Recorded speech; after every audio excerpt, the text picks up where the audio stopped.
What's up guys, it's James here, and in today's video I'm going to be talking to you about 3 different ways that you can finance purchasing your Airbnb, your short-term rental property. Now this is going to be a really cool video because I know a lot of you guys are wondering about ways to finance your first purchase and how to finance things as you scale. Because for any of us, at some point we are going to get maxed out in terms of just traditional lending options, traditional financing options by either the amount of money that we have for a down payment for a property or from the amount of a loan that we qualify for based on our income. And so in order to get around that, as you keep scaling and growing your portfolio, you might need to access some different creative financing solutions that are going to still keep your ROIs really high. They're not going to cost you an arm and a leg, obviously, and that are actually going to allow you to scale. Now, I see a lot of people out there that are using some really sketchy methods to finance their short-term rentals. I was even watching a video from someone not too long ago that managed to get a loan for 80% of the value of the property at 8% interest, which is absolutely crazy when we're in a market where that's not priced in, right? If the going rate for interest was 8%, then fine, I could understand that because that would be priced into the properties. The property values would go down because interest rates were going up so high. But in a market where you can literally get a loan for 3%, this guy was out there getting 8% money, and that is absolute insanity, especially when you combine it with the fact that his 20% down payment, he was financing through debt that was also being charged an extremely high rate of interest, I think somewhere in the neighborhood of 10 to 12%. That is absolute insanity. You should never do that. That is crazy. That is just dumb, to be honest. I don't want to be too rude, but that is just a crazy thing to do because that person actually ended up having to sell off that property. It wasn't performing the way you wanted it to. That is a crazy stupid move to make, to take on that kind of debt at that kind of an interest rate and have that kind of debt obligation and liability looming over your head. So I want to show you how you can scale your portfolio the smart way without getting into those kind of mistakes to make sure that you have all the tools available, because there are some really great ways to be able to scale without paying crazy interest rates like that.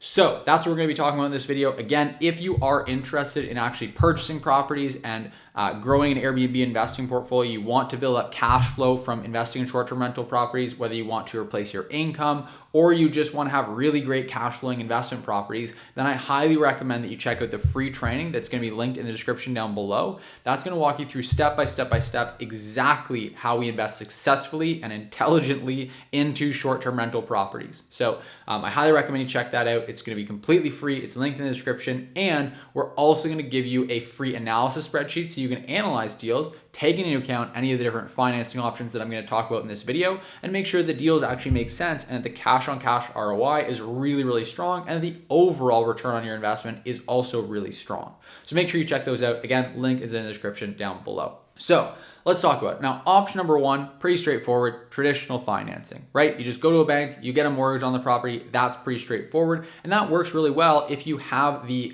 qualification as far as your debt to income, and you have the down payment money to be putting 20% down. Now, what a lot of people don't realize is there are some different options as well with traditional financing to get as little as 10, sometimes even 5% down on the property. There's a few different ways to do that. With vacation rentals, with short-term rentals, there tend to be some more options available to you because the property isn't necessarily a pure investment. It may be a vacation home. You may decide to qualify it as a vacation home that you're also then going to use as a short-term rental property. So depending on where you're located, depending on what lending you have available to you, you may be able to get as low as 5 to 10% down. Again, if you want to kind of talk to us and learn more about exactly how to do that and when that might be available to you, then if you check out the free training that's linked in the description down below, you can also set up a free strategy call with our team where we're going to then walk you through some of that specific to your situation.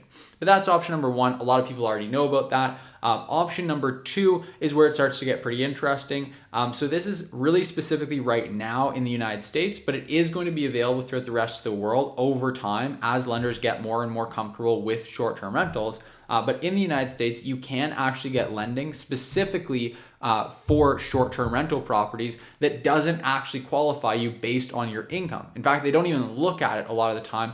A lot of the time, they're just looking at how well the property can perform and will perform as a short-term rental and then qualifying it based on that. So for anyone that's done more traditional multifamily residential investing, you'd be really familiar with that, with the property qualifying itself and the qualification for the mortgage being based on the income potential of the property. So it's sort of the property's qualifying itself based on its income, as opposed to you qualifying for the property based on your income.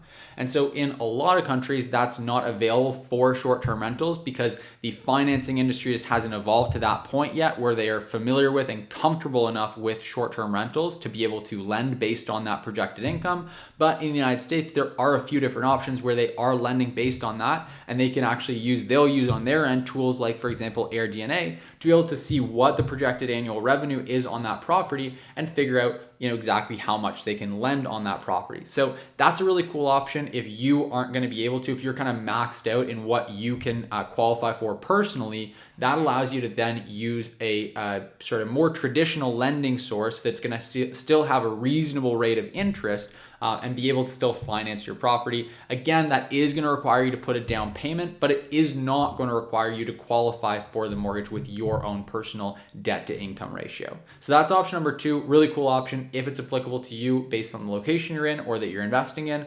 Option number 3 is probably one of my favorite options. This is a really fantastic way to scale longer term, is through joint ventures. Now, joint ventures are basically when you work with a private individual. So think about Joe down the road who has some money saved up. They've got money for a down payment and they've got income qualification, right? They have a mortgage capacity. They could go into a bank, work with a traditional lender, and qualify for a conventional mortgage. But Joe down the street doesn't know what he's doing when it comes to real estate investing. It may not even be on his radar. He doesn't have the time. Maybe he works a really strenuous full-time job. It's just not on his radar. It's not something he wants to do to actually go and do the legwork. So what's he doing? He's just sitting on a pile of cash and he's not utilizing this mortgage capability.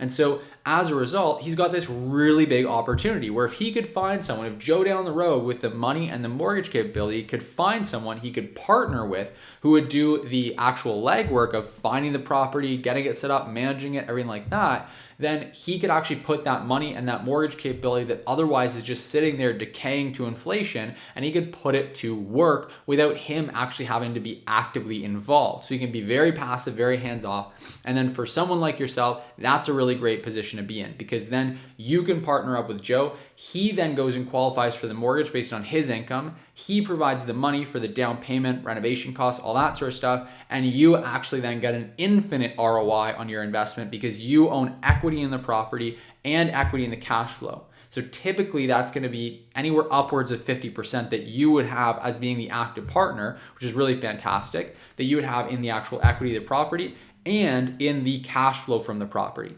Now, Joe is then going to get a preferred return on his initial investment so that Joe gets his initial capital back. Typically, that's going to be through a refinance. That can also be done through the cash flow of the property, or it can be done later down the road through the sale of the property. But then everything else, all the additional appreciation of the property, that you get 50% of. All the cash flow from the property, you then get 50% of, or sometimes even more, depending on how the deal is structured, how it's laid out.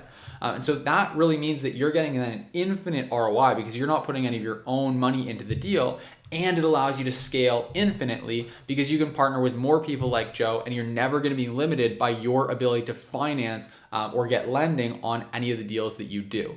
So that's a really great way to grow. It's a really great way to work with other people, partner up with them. And a lot of the time, if you find that one high net worth individual who has money and has mortgage capability, you can then rinse and repeat and do multiple deals with them. And so that really simplifies things. It's a really great strategy. I highly recommend that for anyone that is looking to scale their portfolio. So again, if you want to learn more about exactly how to actually structure those deals, how to line up all the agreements and actually get one of those deals into fruition, and even just how to find those people like Joe down the street that have the money and have the mortgage, and how to have them actually be confident and willing to partner with you and do this kind of a deal, then again, just check out the link in the description down below. We're going to walk through step by step exactly how to invest successfully in short-term rental properties. And then at the end, you will have an opportunity to set up a free one-on-one strategy call with a member of our team, whether that's myself, my business partner, Riley, or one of the other members of our team that helps us with our portfolio and everything we do. And then on that strategy call, they'll be able to guide you through exactly how this is going to work, how we can structure this for you. And it's going to be really specifically tailored to your unique situation. So again, if you're interested in that, the link is in the description down below. It's all completely free. So make sure you take advantage because it's not going to be available forever. I can promise you that. And then the other thing is just make sure that if you did like this video, if you did get value from it, make sure you hit that like button.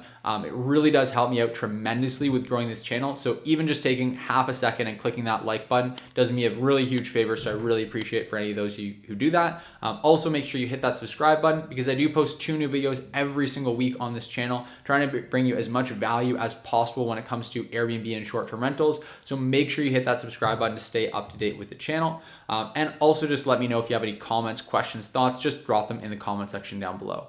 Other than that, I hope you have a great rest of your day and I'll see you in the next video.